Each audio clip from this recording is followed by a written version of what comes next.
আসসালামু আলাইকুম ভিউয়ার্স, কেমন আছেন সবাই? আশা করি মহান আল্লাহ তাআলার রহমতে সবাই সুস্থই আছেন। আলহামদুলিল্লাহ, আমিও অনেক ভালো আছি। আপনাদের সাথে আছি আমি মোহাম্মদ সজীব সরকার। আজকে আপনাদের জানাবো 3টা রুম ও বারান্দায় কি পরিমাণ খরচ হবে, সেই সাথে রাজমিস্ত্রিদের ভুলে কি কি সমস্যা হবে, এই নিয়ে বিস্তারিত তথ্য থাকছে এই পুরো ভিডিওটিতে। ফিরছি ইন্টোর পর। Who is the loved one? Allah. Who is Ar-Rahman? Allah. Who is Al-Mannan? La ilaha illallah. আবার ওয়েলকাম ব্যাক। বৃক্ষ তোমার নাম কি ফলে পরিচয়, তাই আমরা কথাই নয় কাজে বিশ্বাসী। তাই তো সফলতার সহিত সারা বাংলাদেশে আমরা কাজ করছি। আপনি যদি আমাকে দিয়ে কাজ করিয়ে নিতে চান, স্ক্রিনে দেওয়া নাম্বারে যোগাযোগ করতে পারেন। আপনাদের কাছে অনুরোধ রইল, অযথা কল দিয়ে বিরক্ত করবেন না।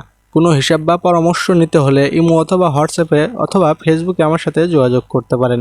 লিংক ডিসক্রিপশন বক্সে দেওয়া আছে। আমি সময় মতো আপনাদের রিপ্লাই দেবো ইনশাআল্লাহ। কারণ হাতে ফোন নিয়ে কিন্তু সবসময় হিসাব দেওয়া সম্ভব হয় না। আর আপনি আমাকে কল দিয়ে হিসাবটা জানতে চাইছেন, ওই কলটা কত নিচে পড়ে গেছে বা কি জানতে চাইছেন সেটাও কিন্তু খুঁজে বের করা একটু কষ্টকর। যার কারণে ইমো অথবা হোয়াটসঅ্যাপে যদি আপনি নক দিয়ে থাকেন, তাহলে আমি আমার সময় মতো সেগুলো রিপ্লাই দেওয়ার চেষ্টা করব।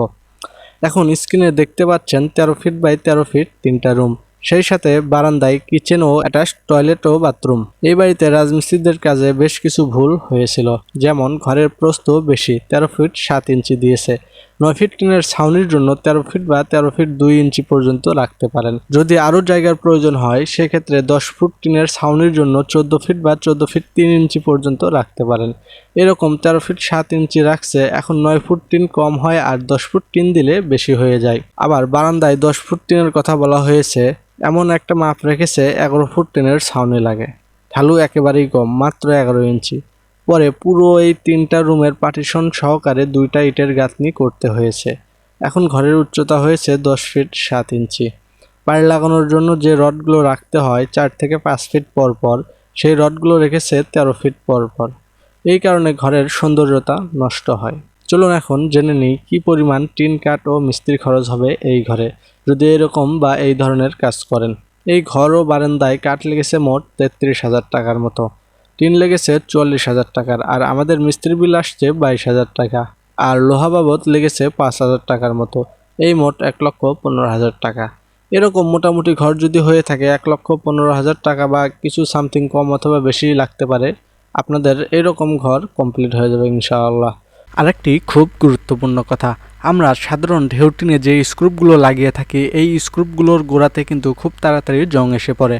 দেখতে পাচ্ছেন টিনের কিছুই হয়নি, কিন্তু স্ক্রুপের গোড়া জং এসে গেছে। তাই আমরা রুফিং স্ক্রুপ ব্যবহার করা শুরু করে দিয়েছি। এই স্ক্রুপগুলো খুব তাড়াতাড়ি জং আসে না এবং দীর্ঘদিন পর্যন্ত লাস্টিং করে। ভিডিওটা যদি আপনাদের ভালো লাগে অবশ্যই লাইক করবেন, আর আপনাদের যদি কোনো কিছু জানার থাকে কমেন্ট করে জানাতে পারেন, অথবা ইমো, হোয়াটসঅ্যাপ অথবা ফেসবুকে আমার সাথে যোগাযোগ করতে পারেন। দেখা হবে আগামী কোনো ভিডিওতে। সেই পর্যন্ত সবাই ভালো থাকুন, সুস্থ থাকুন। খোদা হাফেজ।